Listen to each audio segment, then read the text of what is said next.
Why would a young king marry his own brother's widow? To understand this, we must step back into the turbulent world of early Tudor England, where politics, religion, and survival shaped every royal decision.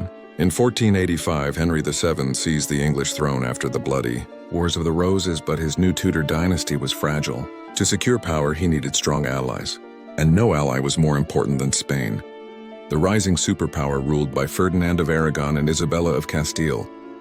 To seal this alliance, Henry's eldest son, Prince Arthur, married their daughter, Catherine of Aragon, in 1501. The marriage was celebrated as a union of two great kingdoms, but only a few months later, disaster struck. Prince Arthur died at the age of 15. Catherine, now a widow at just 16, was left stranded in England.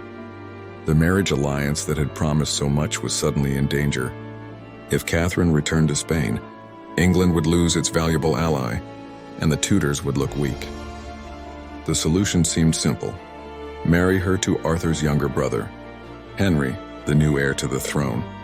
But there was a problem. The Bible's book of Leviticus warned, if a man takes his brother's wife, they will be childless. Such a union was considered forbidden. The only way forward was to seek the Pope's approval.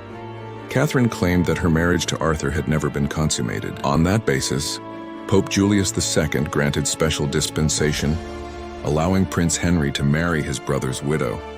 At first, Henry's father delayed the marriage, worried about politics and dowry payments. But in 1509, when young Henry VIII became king, he wasted no time. At just 17 years old, he married Catherine of Aragon, who was 23. Why did he do it?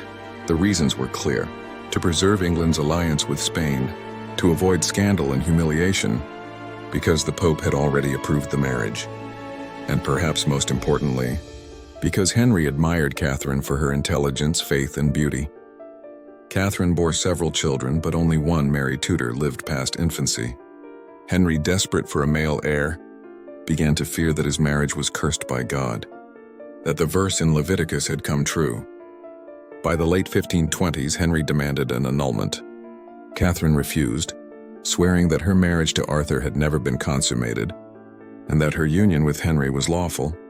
The Pope sided with her. Frustrated, Henry took matters into his own hands. He broke away from Rome, declared himself head of the Church of England, and changed the course of history forever.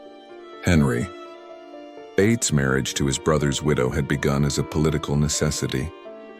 But in the end, it became the spark that ignited the English Reformation, the decision that shaped the destiny of England and the world.